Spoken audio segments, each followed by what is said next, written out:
எப்படி இந்த good bad ugly படத்துல மொத்த மலேசியாவும் தலைதுன்னு சொல்லுவாங்களோ அதே மாதிரி மொத்த மலேசியாவும் இந்த ஒரு வாரத்துக்கு வந்து பாத்தீங்கன்னா எங்க தளபதி தான் அங்க இருக்க ஃபேன்ஸ் எல்லாம் வந்து பாத்தீங்கன்னா சொல்லுவாங்க. சும்மா வாங்க 33 years ஆஃப் விஜய் சார் இதோட வந்து பாத்தீங்கன்னா முடிய போகுது. இப்போ மலேசியால நம்ம தளபதியை பத்தி தெரியாத இருக்கவங்க எல்லாம் யோசிப்பாங்க, எங்கெந்தா இவ்வளவு பேர் வந்தாங்க, அப்படி யாரா இவருன்னு சொல்லிட்டு வந்து பாத்தீங்கன்னா இப்ப யோசிச்சுட்டு இருப்பாங்க.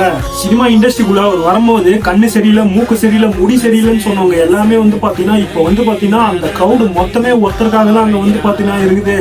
இதுதான் காட் பிளெஸிங்னு சொல்லுவாங்க. கடவுளோட ஆசீர்வாதம் இல்லாம வந்து பாத்தீங்கன்னா இதெல்லாம் நிறைவேற சாத்தியமே இல்லை.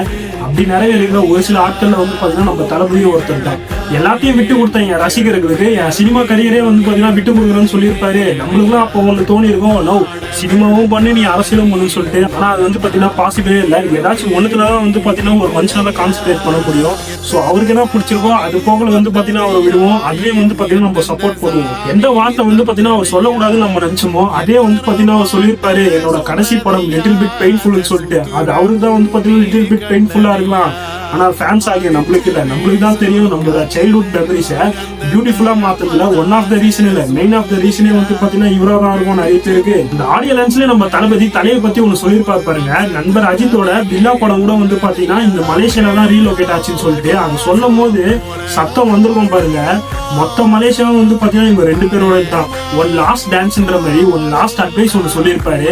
முடிஞ்ச அளவுக்கு எல்லாருக்குமே வந்து பாத்தீங்கன்னா சின்ன சின்ன நல்லதோ சின்ன சின்ன ஹெல்ப்போ பண்ணுங்க, லைஃப் இன்ட்ரெஸ்டா போகும்னு சொல்லிட்டு. அவர் சொல்லாமே வந்து பாத்தீங்கன்னா நாங்களாம் பண்ணுவோம். இப்ப அவரே சொல்லிட்டாரு, பண்ணாம இருப்போமா? தளபதி நடிச்ச கேரக்டர்ல எந்த கேரக்டர் வந்து பாத்தீங்கன்னா உங்களுக்கு பிடிக்கும்ன்றத கமெண்ட்ஸ்ல சொல்லுங்க. எனக்கு பிடிச்ச கேரக்டர் வந்து பாத்தீங்கன்னா அழகிய தமிழ் மகன் படத்துல இந்த பிரசாத்னு சொல்லிட்டு ஒரு வில்லன் ரோல் ஒன்று பண்ணியிருப்பாரு பாத்தீங்களா.